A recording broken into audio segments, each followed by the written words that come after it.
अस्सलाम वालेकुम रहमतुल्लाह।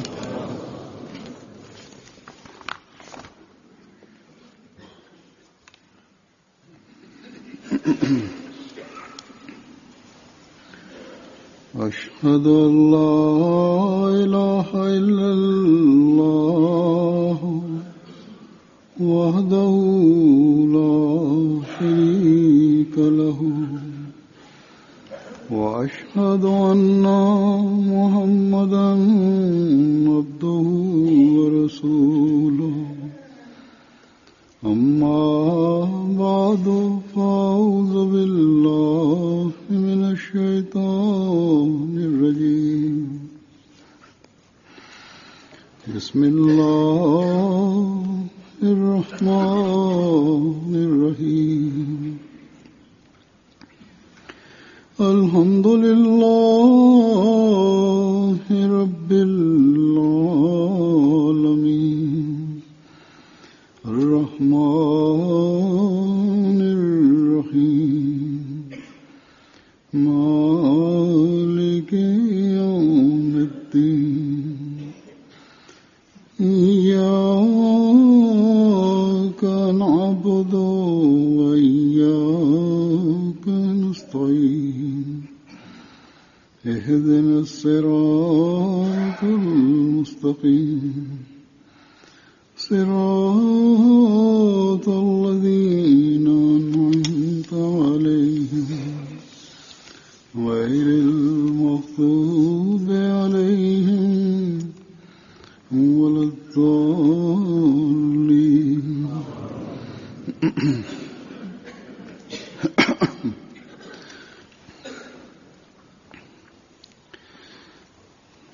मोहब्बत सबके लिए, नफरत किसी से नहीं। Dashuri përtëgjith, urrëtie për askënd.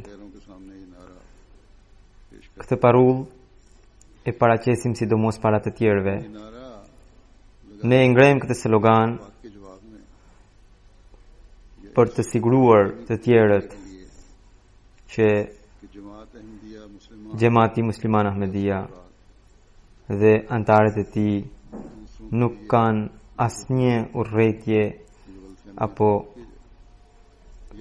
inat ndaj të tjerëve, edhe për të siguruar të tjerët që Gjemati Musliman Ahmedia dhe antarët e tij mendojnë se gjithë janë të barabartë,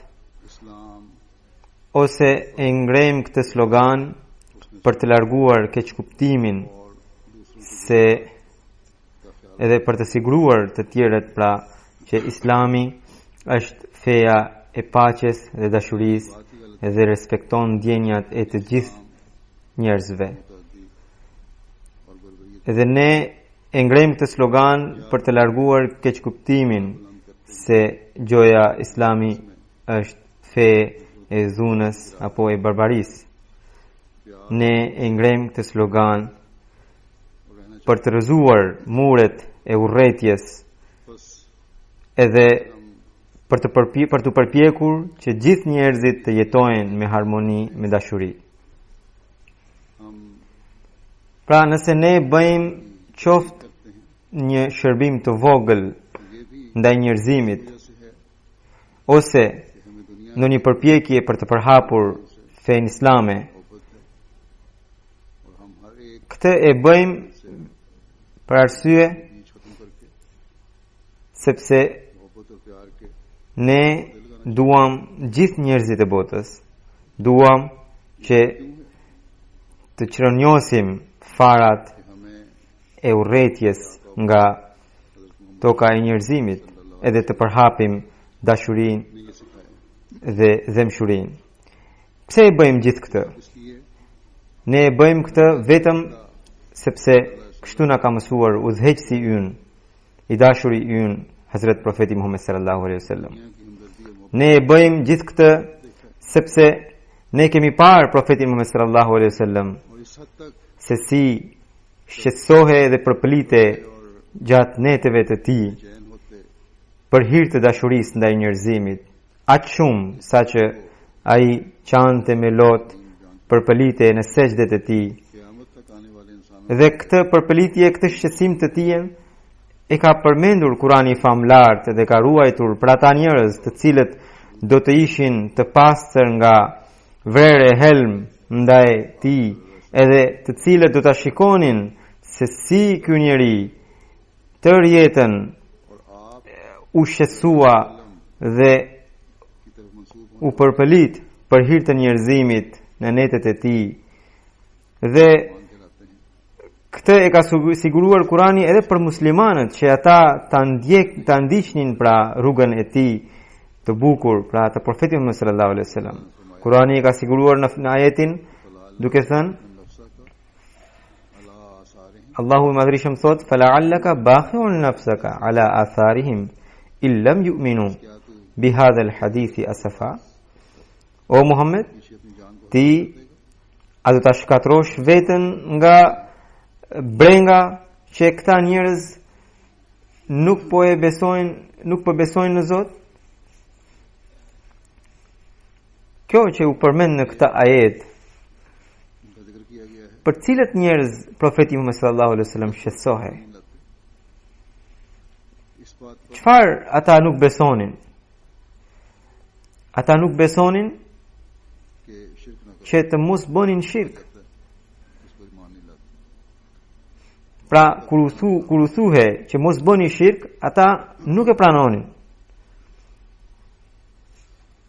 Kur u thuhe që të mos i bëni shok Zotit, mos i bëni fëmijë Zotit, ata nuk e pranonin. Shirku, pra të shoqëruarit me Zotin diçka, është një mëkat për të cilën Allahu thot se nuk falet.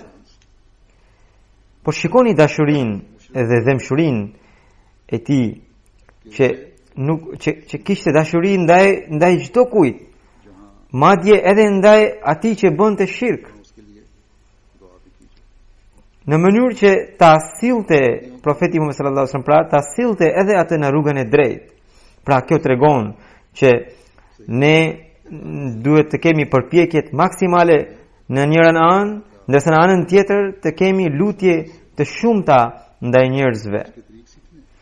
Prandaj, nëse ahmedianët ngrejnë sloganin se dashuri për të gjithë, atëherë kuptimi i këtij slogani, kuptimi i vërtet e këtij slogani gjendet pikërisht tek udhëheqësi ynë,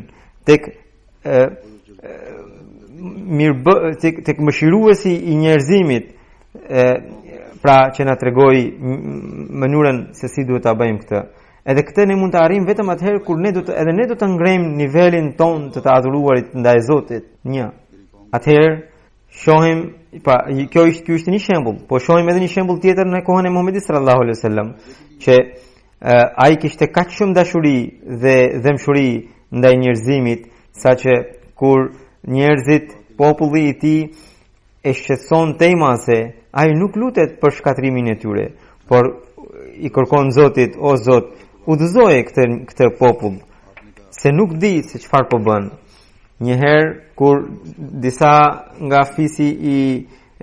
nga muslimanët i kërkuan profetit sallallahu alaihi wasallam që të mallkonte një fis i cili kishte bërë shumë dëme ndaj muslimanëve, ai ngriti dorën, ndërkohë muslimanët kishin menduar që sigurisht tashmë ai fis do të shkatrohej. Por çfarë u lut profeti Muhammed sallallahu alaihi wasallam? Tha, o Allah, udhëzoje fisin ehle Daus. Pra, dashurinë dhe dëmshurinë duhet të kemi jo vetëm për njerëzit tanë, por edhe për të tjerët, edhe me të njëjtat kritere. Të kemi një mall e një dhimbje për vendosjen e njëshmërisë së Zotit, në mënyrë që bota të shpëtojë nga shkatrimi. Edhe sot, bota është e përfshirë e shirkësh. Nuk ka vetëm shirk, por një pjesë e madhe e botës e mohon ekzistencën e Zotit. Pra, për të vendosur njëshmërinë e tij, ne kemi nevojë që të aplikojmë, që të përvetësojmë atë që na ka mësuar profeti Muhammed sallallahu alaihi wasallam me modelin e tij. Ne nuk duhet të gëzohemi vetëm duke parë që nga slogani ynë, pra dashuri për gjithë, urrëtie për askënd, në vendet e ndryshme njerëz të tjerë na japin përgëzime. Çfarë slogani i bukur. Jo, ne gjithmonë duhet të kemi parasysh se ky slogan është vetëm një mjet për të arritur atë qëllim të madh për të cilin është krijuar njeriu. Prandaj dëmshuria jon, dashuria jon ndaj njerëzimit dhe urrëtia ndaj veprave të këqija, ndaj liksisë, ndaj urrëties, është të gjitha këto janë për të vendosur, për të arritur dashurinë e Zotit, për të vendosur njëshmërinë e Zotit. Dhe këtu dua të them që ne nuk duhet të largohemi nga urrëtia, madje duhet të kemi urrëtie ndaj urrëties. Ne nuk duhet të urrejmë njerëzit, por duhet të urrejmë veprimet djallëzore. Ne duhet të kemi dashamirësi dhe dëmshuri edhe ndaj atyre njerëzve që bëjnë veprime djallëzore, në mënyrë që të përpiqemi për t'i shpëtuar ata, në mënyrë që të përpiqemi që ata të mos preken nga ndëshkimi i Zotit. Ne nëse kemi dashurinë dhe dëmshurinë ndaj njerëzve materialist, kemi jo për shkak të materializmit të tyre. Ne duam që ta largojmë urrëtien nga gjithë njerëzit dhe njerëzit të fillojnë të dojnë Zotin e Madhrishëm. Dhe e gjithë këtë ne po bëjmë që ta fitojmë dashurinë e Zotit, të vendoset njëshmëria e Tij dhe që njëshmëria e Zotit të hedhë rënje më fort se përpara në zemrat tona. Pra, na duhet që ne thjesht për të marrë përgëzime nga njerëzit e botës të mos e përdorim këtë slogan, por ne duhet të tregojmë edhe sloganin ton të vërtet, i cili është që të arrijmë dashurinë ndaj Zotit, që të shpëtojmë botën. Në këtë kohë jemi ata fatlum, të cilët Zoti i ka mundsuar që ta pranojnë Mesihun e premtuar alayhis salam, i cili ka ardhur prej Zotit për të na treguar, për të vendosur dashurinë ndaj Allahut, dashurinë ndaj njerëzimit dhe kriteret e dashurisë. Edhe ne duhet të ndjekim mësimin e Tij, modelin e Tij. Ai thotë: feja ka vetëm dy pjesë kryesore. Një, të duash Zotin, dhe dy, të duash njerëzimin aq shumë sa që shqetësimin e njerëzve të tjerë të mendosh të jetë shqetësimi yt e të lutesh për ta. Në një mbledhje, Mesihu premtuar Islam tha: besimi im është që edhe me armikun nuk duhet të jesh i rrept më shumë se sa duhet. Tha, dikush, pra, Mesihu tha se nuk është mirë që ne të kemi dallime fetare apo kombëtare. E këtu, për shkak se u fol për armik, dikush mund të pyes këtu se kur themi urrëtie për askënd, atëherë po këtu për cilin armik bëhet fjalë? Mesihu i premtuar jep përgjigjen edhe të kësaj pyetje duke thënë: nuk duhet të keni urrëtie personale, mirë po ata që kanë urrëtie ndaj jush për shkak të bindjeve fetare duhet të përpiqeni edhe për përmirësimin e tyre. Urrëtien e tyre ndaj jush ju mos e ktheni në urrëtie personale, thot Mesihu premtuar alayhis salam.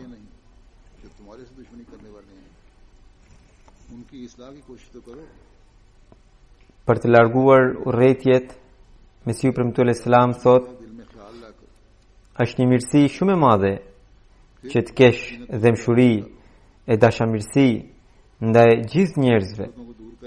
Dhe kjo është pjesë e adhurimit ton ndaj Zotit. Ky është një mjet shumë efikas për të arritur pëlqimin e Allahut të Madhrishëm. Allahu i Madhrishëm thot që të keni dëmshuri ndaj njerëzve pa marrë parasysh dallimet fetare a kombëtare. Ushqeni të varfrit, lironi të skllavëruarit, kthejauni borxhet atyre që u takojnë. Lironi barrën e atyre njerëzve që janë të rënduar, që janë hallëgjin. Përmbusheni në kuptimin e vërtet të fjalës detyrën tuaj për shërbimin ndaj njerëzimit. Në një vend tjetër Mesihut në Islam thot, unë kurse si nuk pëlqej mendimet e atyre njerëzve që duan të kufizojnë dëmshurinë vetëm deri te populli i vet. Unë vazhdimisht ju këshilloj që ju kurse si mos e kufizoni rrethin e dëmshurisë suaj. Silluni me gjithë njerëzit e botës me kaq dëmshuri, sikur të jeni të afërmit e vërtet të tyre, ashtu siç nëna sillet me fëmijët e saj. Ai që bën mirësi nga një ndjenjë amnore e vetvetishme, kurse si nuk e bën për dukje. Pra, ky është kriteri dhe mbi këtë ne duhet të kemi dëmshuri e dashuri ndaj njerëzve të tjerë. Dhe kjo duhet të ndodhë sepse është urdhri i Allahut të Madhërisëm. Është urdhri i të dërguarit të Tij. Është urdhri i Kuranit famlar. Pra, ky është një mësim i shkëlqyeshëm i Islamit rreth dëmshurisë ndaj gjithë njerëzimit. Por vallë, a mund të avëm në praktik këtë mësim duke anashkaluar Zotin që na e dha këtë mësim, duke anashkaluar të dërguarin e Allahut sallallahu alaihi wasallam dhe shërbëtorin e Tij të vërtet? Kurse si jo. Kështu që slogani ynë, dashuri për të gjithë dhe urrëtie për askënd, nuk është synimi përfundimtar, por është një mjet për ta arritur pëlqimin e Zotit. Këtë gjithmonë duhet ta kemi parasysh dhe për këtë gjithmonë duhet të përpiqemi.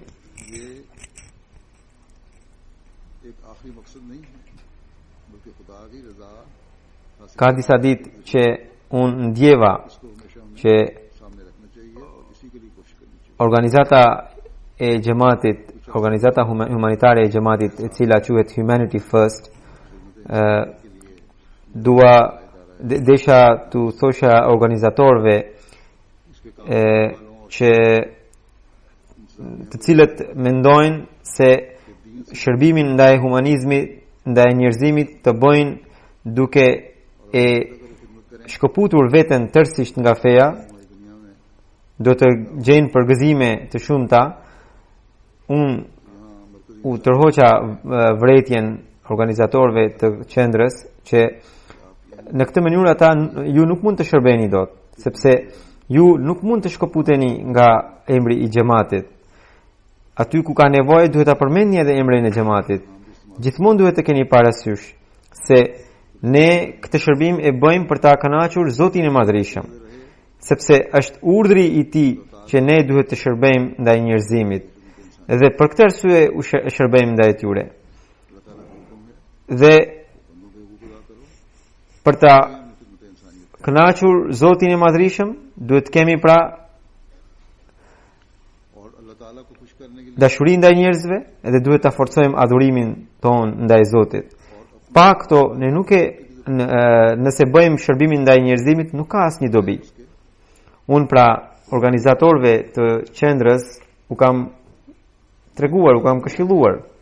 Por nga që Humanity First ka degë të ndryshme në vende të ndryshme dhe thuajse gjithë ahmedianet e botës shërbejnë në këtë organizat vullnetarisht, edhe ndaj gjithë atyre dua t'u them se ju do të keni bekim në punët tuaja, në shërbimet tuaja vetëm atëherë kur do ta forconi lidhjen tuaj me Zotin e Madhërisëm. Dhe kur shërbimet tuaja do t'i ktheni në mjet për të arritur bekimin e Zotit të Madhërisëm, e kur punët tuaja do t'i filloni me lutjet ndaj Zotit të Madhërisëm. Pa këto nëse bëni edhe mira shërbime, bëni planifikime të shumta, nuk do të kenë asnjë dobi. Pra, këtë kisha ndërmend t'ju tregoja nga një kohë dhe sot siç u tregova pra organizatorëve të qendrës u kam thënë më përpara, por këtë desha ta prekja edhe në fjalimin e xumas në mënyrë që gjithë anëtarët e xhamatit ta kuptojnë këtë, sepse ishte e nevojshme. Dua të rikthehem temës pra rreth motës son, dashuri për të gjithë. Atë për të cilën flisja më përpara. Do të doja t'ju sqaroja se nuk ka asnjë dyshim se shërbimi ndaj njerëzimit dhe mshuria ndaj njerëzve, përhapja e dashurisë, largimi i armiqësive, të gjitha këto përbëjnë një mirësi shumë të madhe. Por nuk duhet menduar se vetëm kjo moto është synimi i jetës sonë, dhe nuk duhet menduar se vetëm me arritjen e kësaj motoje kemi arritur çdo gjë. Siç u thash edhe më parë, se kjo moto është një pjesë e synimit tonë madhor. Është një hap që na çon drejt atij destinacioni për të na quar tek i cili kishte ardhur i dërguari i Zotit, profeti Muhammed sallallahu alaihi wasallam, dhe edhe Mesiu premtuar në shërbim të tij prej Zotit të Madhërisëm. Ai synim madhor yni është perceptimi ose kuptimi siç duhet i njëshmërisë së Zotit, përpjekja për të zbatuar të gjitha porositë e Zotit të Madhërisëm, ndjekja e modelit të profetit Muhammed sallallahu alaihi wasallam, përpjekja siç duhet për ta arritur modelin e tij, sepse këto janë vlera të cilat do të na mundsojnë të realizojmë mirësi të tjera e të përvetësojmë. Kohën e Hazret Kalifit të dytë të Mesiut të premtuar radhiyallahu anhu, dietarët e xhamatit kishin hedhur mendimin që xhamati ynë duhet të ketë një moto. Mendimet e tyre sot i gjejmë në formë artikush në numra të ndryshëm, pra të botuara në numra të ndryshëm të gazetës Al-Fazl të saj kohe. Disa prej tyre kishin dhënë propozimin se propozimet e tyre se çfarë duhet të ishte motoja e xhamatit. Pastaj moton që kishte treguar Hazret Kalifi i dytë i Mesiut të premtuar selam është e tillë, e cila përfshin edhe besimin, pra përfshin edhe detyrimet ndaj Zotit, edhe detyrimet që kemi ndaj njerëzimit. Ndërsa ndër dietarët që dhanë mendimet e tyre, njëri prej tyre propozoi që motoja jon duhet të jetë ajeti i Kuranit fastabiqul khairat, domethënë bëni garë me njëri tjetrin në vepra të mira. Një tjetër që motoja jon duhet të jetë ne duhet të japim përparësi besimit mbi botën. Hazret Kalifi i dytë i Mesiut të premtuar radhiyallahu anhu kishte thënë se është shumë mirë që duhet të kemi ndonjë moto. Të gjitha shoqatat, organizatat që ekzistojnë në botë kanë ndonjë moto të tyre. Dhe prej tyre ato që janë të sinqerta edhe bojnë përpjekje serioze për ta vënë në jetë moton e tyre. Shohim që nëse në ndonjë vend ka shumë padrejtësi, dhunohen të drejtat e një shtresi të caktuar njerëzish, atëherë grupet politike marrin moton e eliminimit të plagëve të tilla nga shoqëria dhe përpiqen për to. Në një vend në vende të tjera shohim moto të tjera, gjithmonë sipas nevojave e synimeve të tyre. Pra synimi i motos gjithmonë vazhdimisht të na tregojë, të na kujtojë, pra synimi i motos është gjithmonë që vazhdimisht të na tregojë, të na kujtojë se çfarë kemi për të bërë. Ka një mori, një mirësish që bëhen e praktikohen në botë. Edhe sikur të zgjedhësh qoftë një prej tyre, prap është diçka e mirë, pozitive. Por kjo nuk do të thotë që ti anashkalosh mirësitë e tjera dhe se ato nuk të duhen. हमने इस बात को दुनिया में कायम करना है और अपनी Mirësia që përcaktohet si moto merret për shkak të nevojës së kohës dhe për shkak të mundësive që mund të bëjë një grup इस दुनिया में हजारों किस्म I caktuar njerëzish. अगर किसी एक नेकी को चुन लिया जाए जाहिर Pra, çdo mirësi që kthehet në moto përsëri është një mirësi. कि बाकी किस्म की नेकियों की Kalifi I dytë I Mesihut të premtuar radhiyallahu anhu sqaroi që disa moto janë të tilla që kanë një lidhje me njëra tjetrën. Për shembull, nëse thuhet si moto mbinduni Zotit बहरहाल dhe një tjetër përparoni në mirësi, अगर करे वो उसके लिए नेकी këto të dyja e plotësojnë njëra tjetrën. Sepse pa ju bindur Zotit, nuk mund të përparosh në mirësi. इनका आपस में इश्तराक होता है उसने ये कि खुदा की इताअत करो Po ashtu, një moto tjetër और ये मोटो कि नेकियों में तरक्की करो që thuhet ai që nuk është mirëbërës nuk mund të jetë besimtar I Zotit. क्योंकि खुदा की इताअत के बगैर Ose një moto tjetër, unë do t'i jap përparësi besimit mbi botën. जो नेक नहीं Ose unë do të përpiqem të përparoj në mirësi. Të dyja janë të ngjashme me njëra tjetrën, ose secila e përfshin tjetrën. Kjo tregon që të gjitha mirësitë janë të bukura dhe ne kemi nevojë të përvetësojmë që të gjitha. Por दोनों एक दूसरे के अंदर आ जाए kur lind pyetja për moton, नेकियां ही अच्छी हैं zgjidhet një moto dhe nganjëherë njerëzit përqendrohen vetëm tek ajo, duke harruar në këtë mënyrë सवाल उठे mirësi të tjera. Në këtë mënyrë me moton e tyre ata I kufizojnë mirësitë, तो जो रहकर sepse mendojnë se gjithçka gjendet vetëm në moton e tyre. बाज लोग Për shembull, ka disa të rinj edhe në xhamatin ton, të cilët nuk merakosën, nuk shqetësohen shumë për gjendjen e tyre të besimit, por për t'i treguar botës moton e xhamatit, dashuri për të gjithë urrëtie paraskën, gjithmonë dalin përpara. सिर्फ Është e vërtetë që kemi nevojë të përhapim mësimet e Islamit. E nëse synimi ynë është ky, atëherë kjo moto është shumë e mirë. Por vetëm kjo moto nuk është qëllimi I jetës sonë. इस्लाम की तालीम Synimi I jetës sonë është, siç ju thash më parë, është shumë më I madh se sa kjo moto. मकसद नहीं हमारा Duke treguar dëmshurinë ndaj njerëzimit, nëse zemrat tuaja harrojnë për kujtimin e Allahut të Madhërisëm, जब ये खल atëherë kjo dëmshuri ndaj njerëzimit nuk vlen për asgjë. की याद दिलों से गायब हो रही है तो फिर इसको भी कोई फायदा नहीं Hazret Kalifi I dytë radhiyallahu anhu shkruan, kur lexova shkrimet e dietarëve të xhamatit rreth kësaj çështjeje, ये मजमून पढ़े më kujtua një ngjarje e një hebreu I cili duke biseduar me Hazret Omerin kishte thënë: "Ju muslimanëve ju kam zili."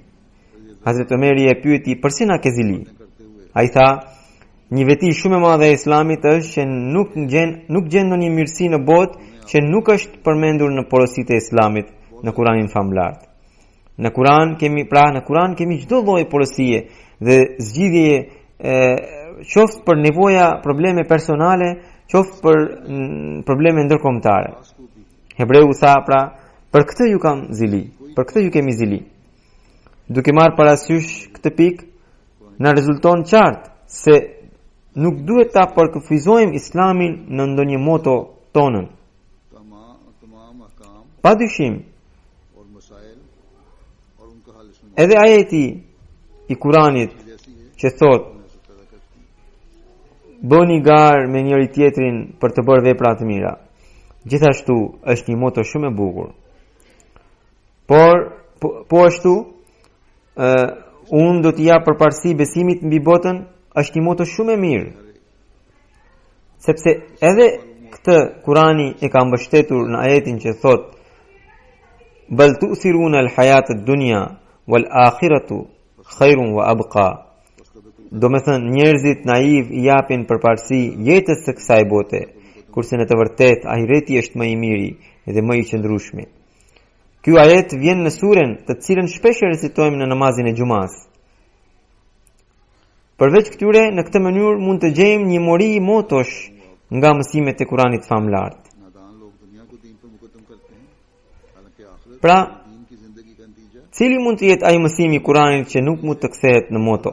और देर पार Cilin do mësim ta lexoni, अक्सर हम जुमे पे ai ju tërheq drejt vetes. और इसके अलावा भी बेशुमार तालीम कुरान करीम ने दी है। Pastaj pra Hazrat Kalifi i dytë radhiyallahu anhu तालीम है thot, जो मोटर न बन सके। sipas Kuranit famlart, koha në të cilën kishte lindur profeti Muhammed sallallahu alaihi wasallam ishte ajo që përmendet në ajetin e Kuranit, Zahra al-fasadu fil barri wal bahr, që rregullimi ishte përhapur në tokë e në det. आपने ये फरमाया Nuk kishte ndonjë ligësi që nuk gjende në atë kohë. कि बेसुध का मकसद Mesihu premtuar alayhis salam është pasqyrim i profetit Muhammed sallallahu alaihi wasallam, është hija e tij.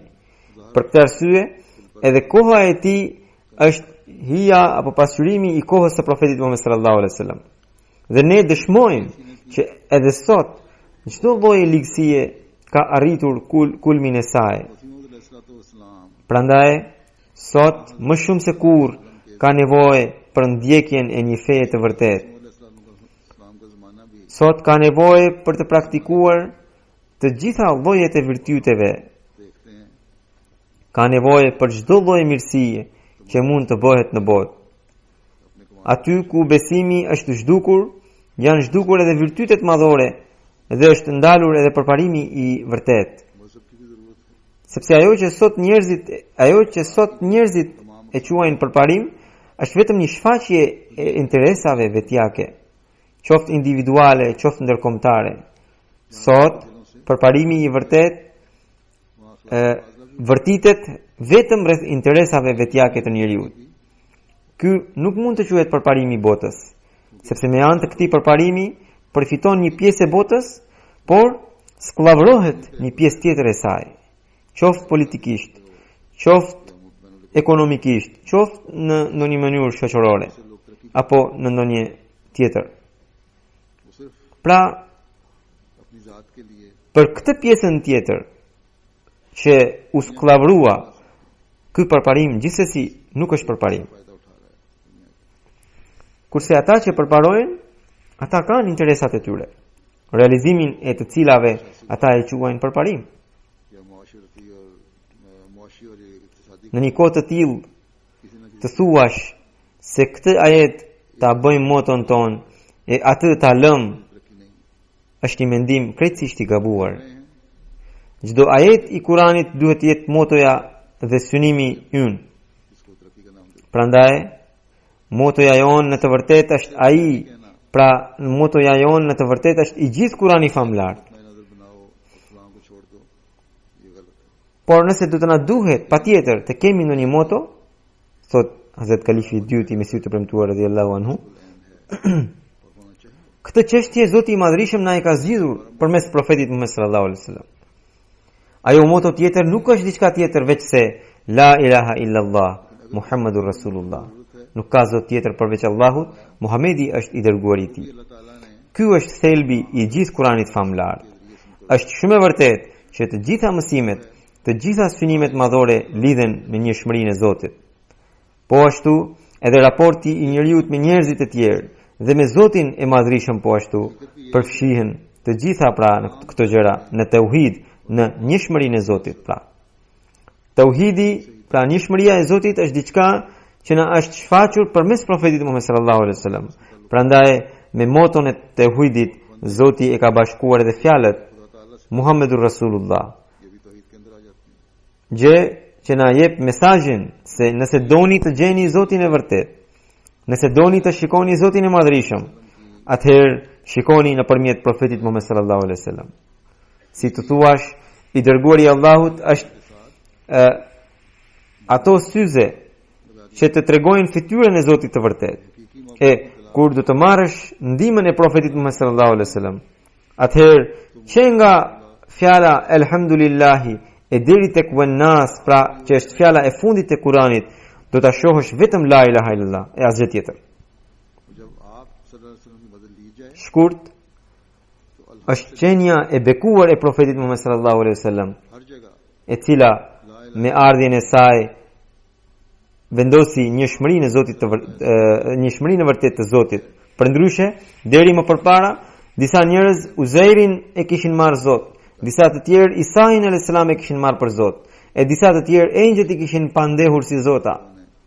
Në një kohë të tillë, profeti Muhammed sallallahu alaihi wasallam largoi çdo lloj çrregullimi dhe kështu Zoti i Madhërisëm atë e zgjodhi si flamurtari e të tauhidit të tij.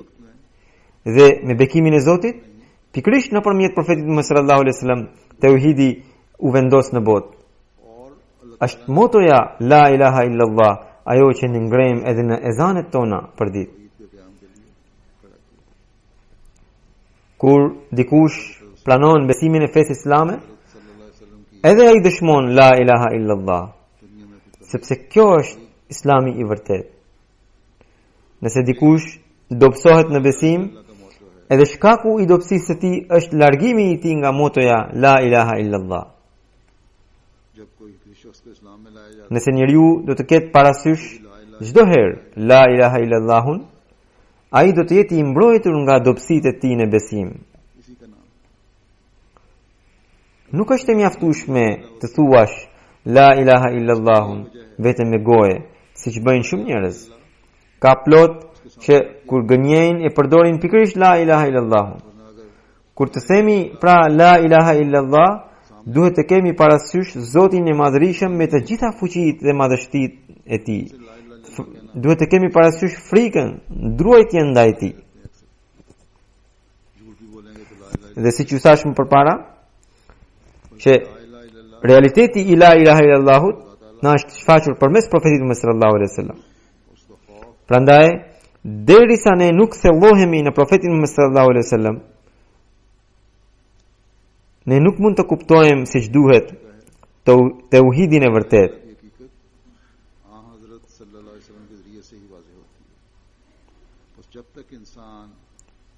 Deri atëherë ne nuk mund të kuptojmë siç duhet atributet e Zotit të Madhërisëm dhe Kur'anin famlar. Ata që nuk përpiqen të kuptojnë tauhidin përmes profetit Muhammed sallallahu alaihi wasallam, edhe pse kanë logjik, edhe pse kanë mendjen, por përzihen me shirk. Jo muslimanët lini mënjan, por edhe tek muslimanët ka një pjesë të madhe muslimanësh të cilët adhurojnë dervishet dhe shejlerët e tyre.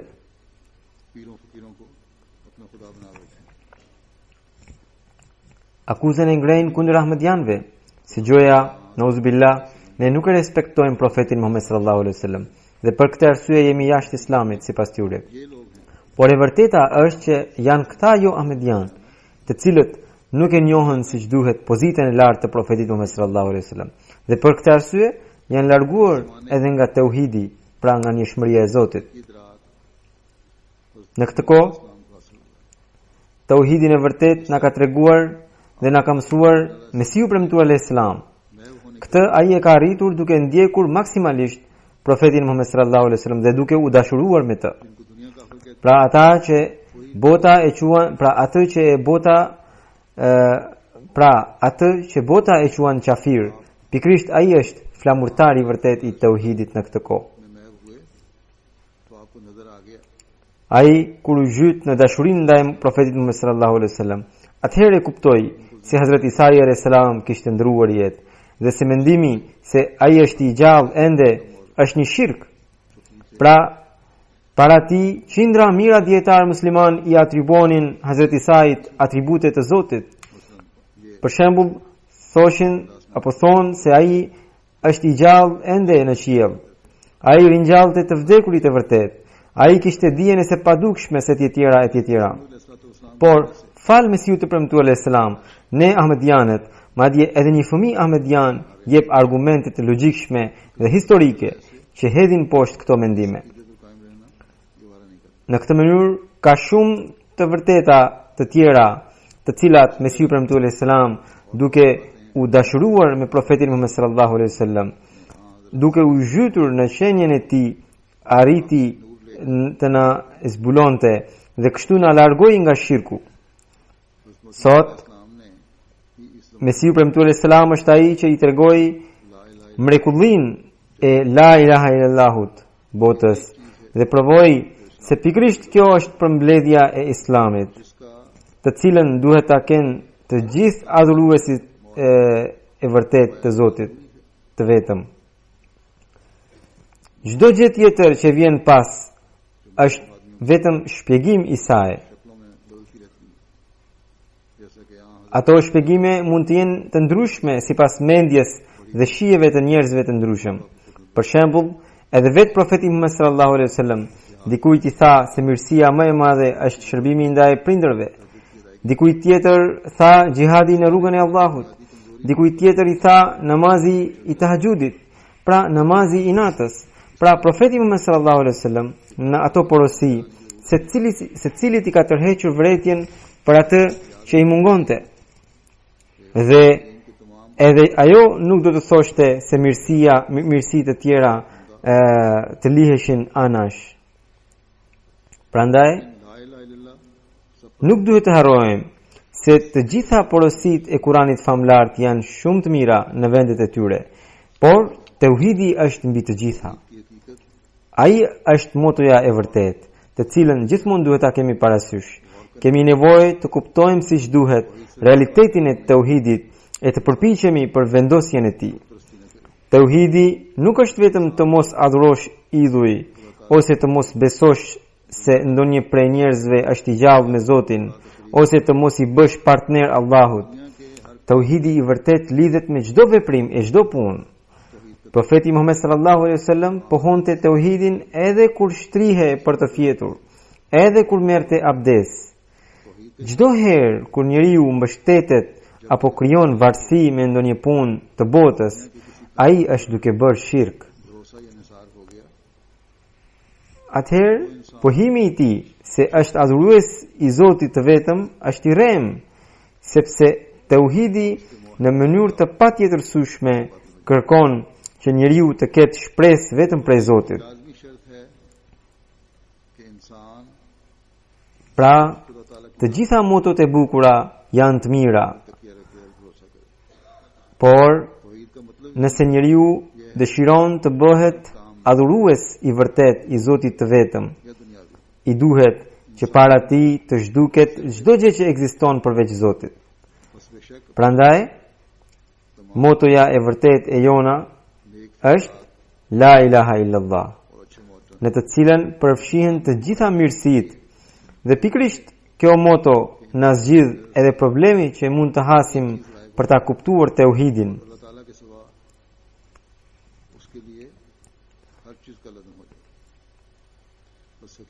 Në fakt, për të zgjidhur problemet na duhet ndonjë model, dhe për ne modeli më i mirë është profeti Muhammed sallallahu alaihi wasallam, të cilin Hazrat Aisha radhiyallahu ta'ala anha e kishte përshkruar në një fjali duke thënë: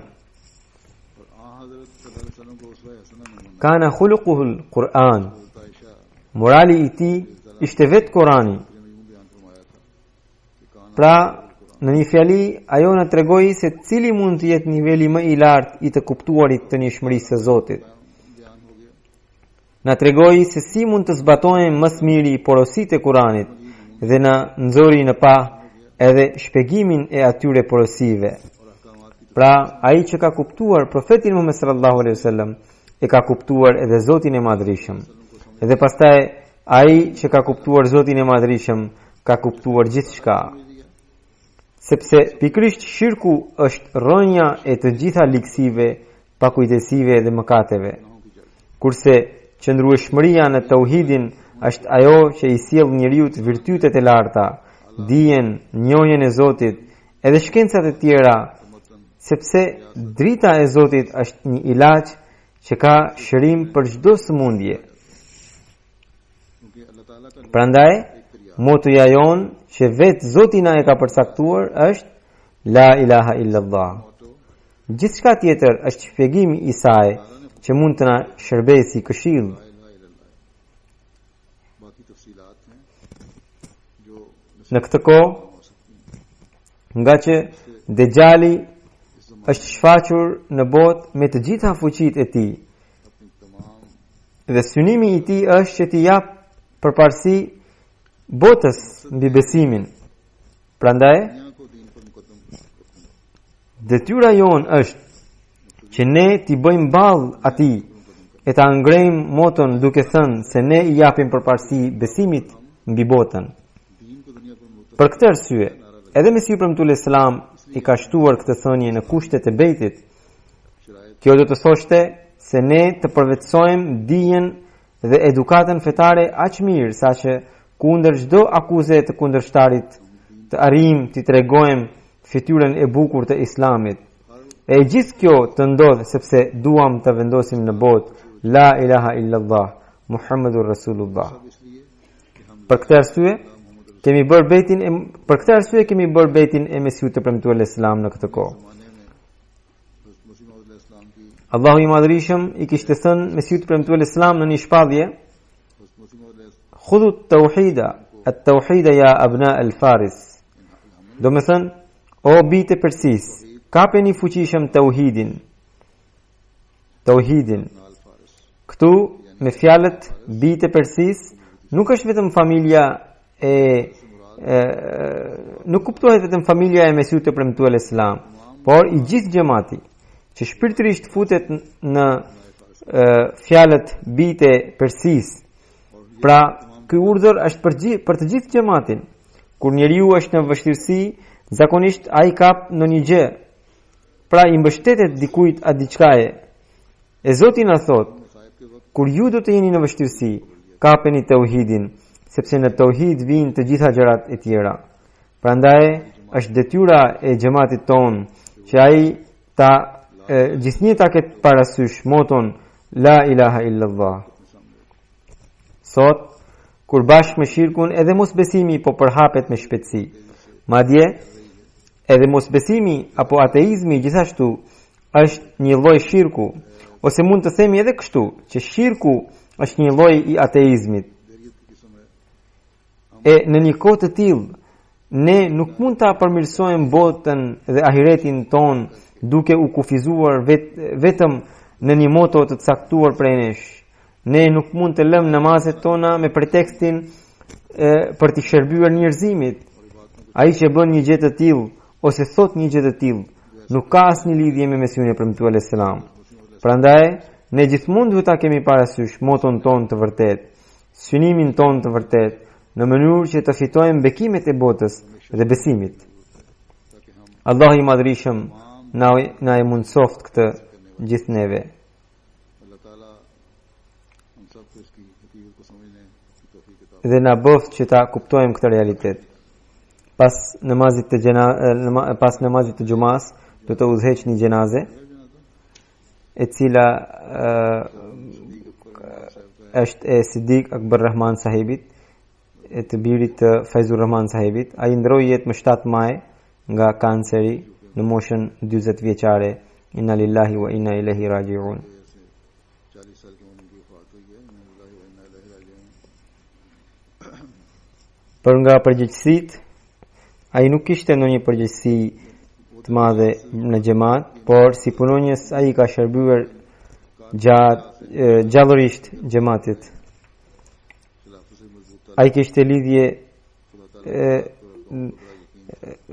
besonte shumë pra në Zot dhe kishte lidhje të fortë me kalifatin, kishte besim të paluhatshëm në lutjet.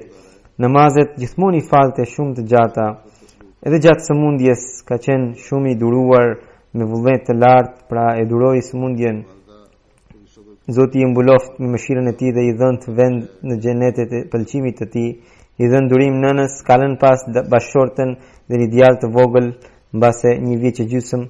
Zoti u bëft kujdestar dhe ndihmëtar i tyre.